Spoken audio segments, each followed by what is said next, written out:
ओम नमः शिवाय। सभी ज्योतिष दीप यूट्यूब चैनल सभी दर्शकों को उत्तरांचल ज्योतिष व रत्न केंद्र की तरफ से हार्दिक शुभकामनाएं। दोस्तों,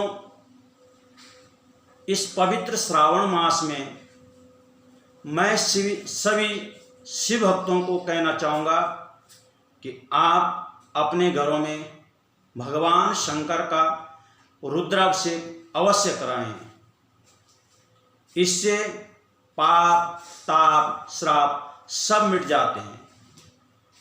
आए हम अपने YouTube चैनल में 12 प्रकार के जो काल सर्पयोग होते हैं, तो आज छठे स्थान का, इसको रिपु स्थान भी कहते हैं, छठा भाव भी कहते हैं, 6th हाउस भी कहते हैं।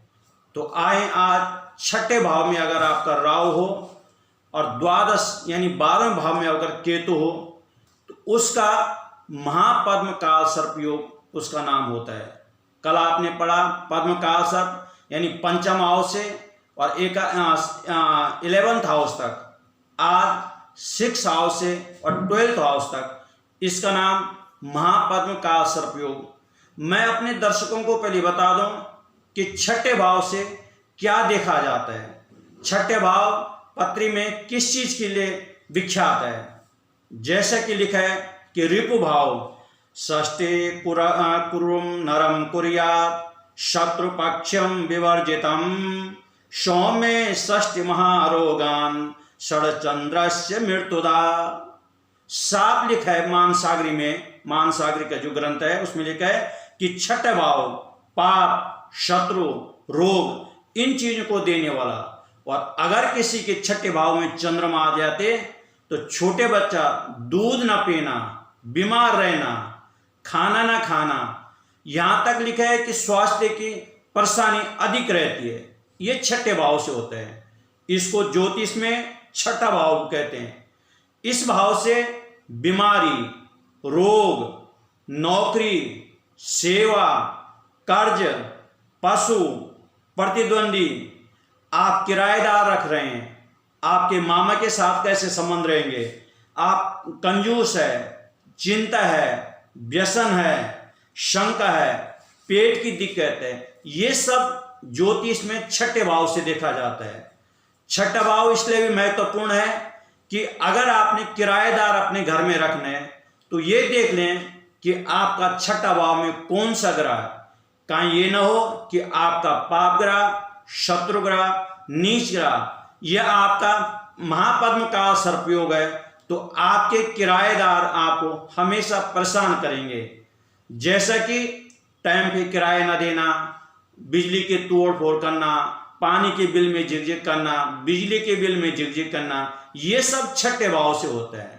मैं अपने दर्शकों को और बता दूं, बहुत सारे ऐसे लोग आते हैं जी हमने मकान लेना, हमारा लोन पास नहीं हुआ।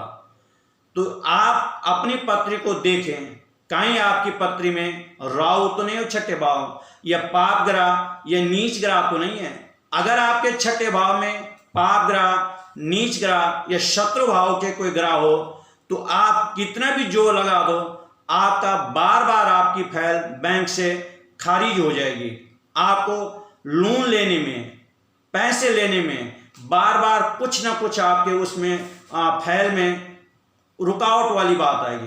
तो ये सब पहले मकान लेने से पहले आप किसी ज्योतिषी से अवश्य पूछें कि अगर हमने मकान लेना है हमको लोन मिलेगा कि नहीं है। बहुत सारे हमारे पास आते हैं कि ये हमारा मकान पौष इलाके में लेकिन लोन नहीं मिला।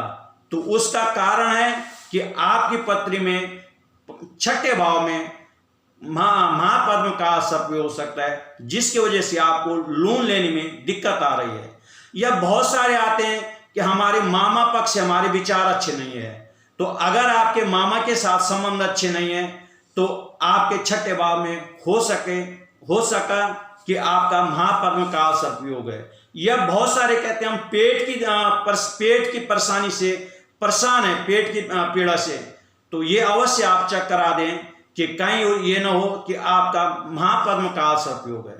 महापद्म का सर्पयोग छठे भाव से और 12वें भाव में, इस भाव से व्यक्ति की शत्रुओं की वृद्धि, आपका अपयश की प्राप्ति, अचानक धन हानि वाले होते हैं। बहुत सारे कहते हैं कि हमारा क्रेडिट कार्ड से पैसा चला गया जी, हमारे बैंक से पैसे चले गए, ऐसे बहुत सारी घटना होती है। तो इस 1.25 करोड़ लगभग हिंदुस्तान से बहुत कम लोगों का जो क्रेडिट कार्ड किसी का मिसयूज हो जाता है, बैंक से निकल जाते हैं, तो वो अवश्य अपनी पत्री चेक करा दें। कहीं ये ना हो कि आपकी पत्री में महापद्म काल सर्पयोग है, जिसकी वजह से आपको अपयश की प्राप्ति, आपके शत्रु बढ़ जाते हैं, गुप्त शत्रु हो जाते हैं। आर्थिक दृष्टि से यह योग हानिकारक होता है। ये हानिकारक के साथ साथ ये हमारी शत्रु प्रबल बना देते हैं, चाहे आपके पड़ोसी हो, चाहे आपके ऊपर वाले हो, चाहे नीचे वाले हैं, चाहे आप जितने भी रहते हैं, चाहे आपके रिश्तेदार हैं, आपके साथ सब शत्रुवत व्यवहार कर देंगे। ये महापद्म काल सर्पयोग का ये निशानी है। तो मैं अपने दर्शकों को बता दूं कि अगर आपकी पत्री में महापद्म काल सर्पयोग है तो शीघ्र अतिशीघ्र 13 अगस्त नाग पंचमी है, आप आए और अपनी काल सर्प की शांति कराएं। जय शंकर भगवान।